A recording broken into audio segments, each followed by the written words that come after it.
taking a ferry ride to a holiday market, learning about a rare heritage coffee, and picking up some pro pointers on keeping coffee plants, even as houseplants, if you'd like. Come join us right now on The Clumsy Gardener. Hello, brother. Mr. Valentine, sir. Good to see you, man. How are you? I'm good.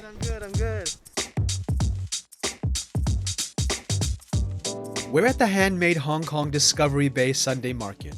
It's been a while since things have opened up due to COVID restrictions, so it's nice to see many craftspeople and cool products of all kinds available. But today is about coffee. This is Stephen Ballantyne, an old colleague of mine from my tertiary education teaching days. For the past 7 years, he's co-owned the Hinitan plantation in the Philippines. They grow a very rare heritage coffee, Barako. It's a varietal of Coffea liberica, native to Western and Central Africa, but has naturalized in various places including Indonesia, Malaysia, and of course, the Philippines. Our province, we live in the province of Batangas, and Batangas was the home of Barako. The Barako tree is not a very popular tree to grow, simply because it has a very small yield. Most farmers go for a Robusta, Excelsa or Arabica that has a big yield of coffee. The Barako coffee traditionally is served very, very dark roast. It is a farmer's coffee. Though this is a lighter roasted version they carry to help give it a wider appeal, you can still get a healthy hint of aniseed, something it's known for. It's fragrant and full, distinct, and for me, a daily coffee consumer, something easy to drink.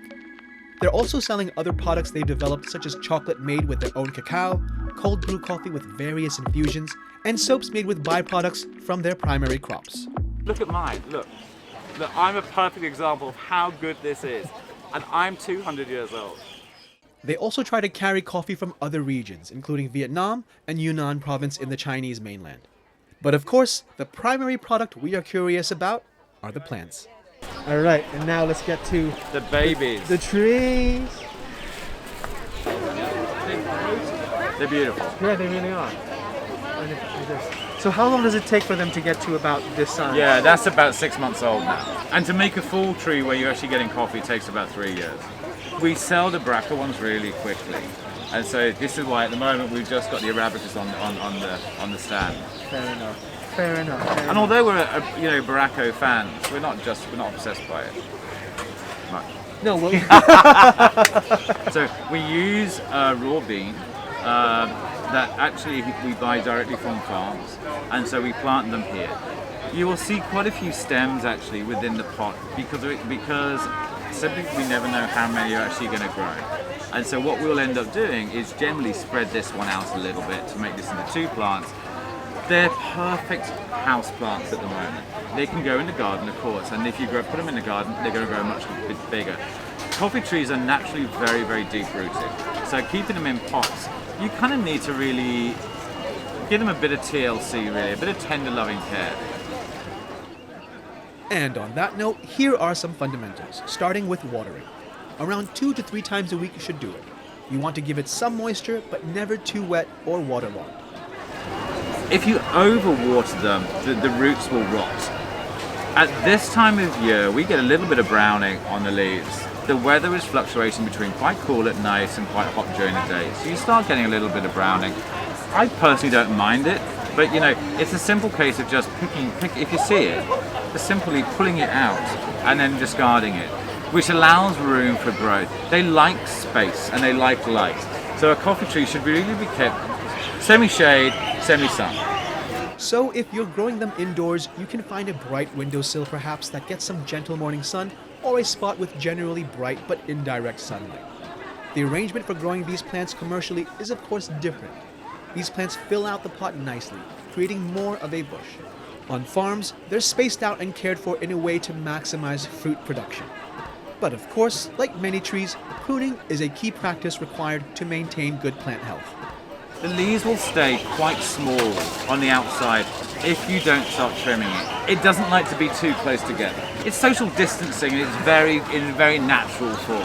Because if you see lots of bunching up leaves, take a few out. Don't be frightened of it.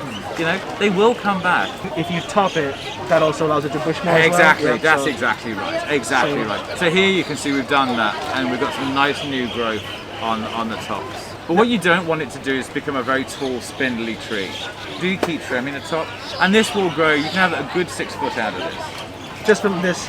No, you have to keep repotting Right, it. yes, okay, So okay. if you want it to grow, It'll be larger shelved, pot, yeah. larger pot, larger pot, larger pot, and that will give you the ability to grow higher. If you want to keep it as a house plant, keep it in a nice pot.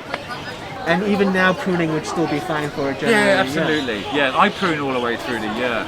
On the farm, we tend to prune less at this time of year, only because we're harvesting. So it's a really good all-rounder house plant. And a little tree like this, in about 3 to 4 years' time, might just give you enough coffee for a very good espresso.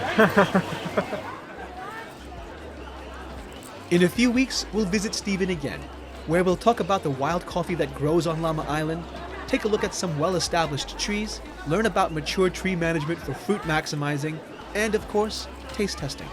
Strictly for academic purposes, of course. And that is our episode, everyone. Thank you all so much for watching, and of course, thank you to Stephen over here. It's been great to have you. Thank you so much for coming. Take care, everyone. Happy growing, and we'll see you next time. Bye-bye.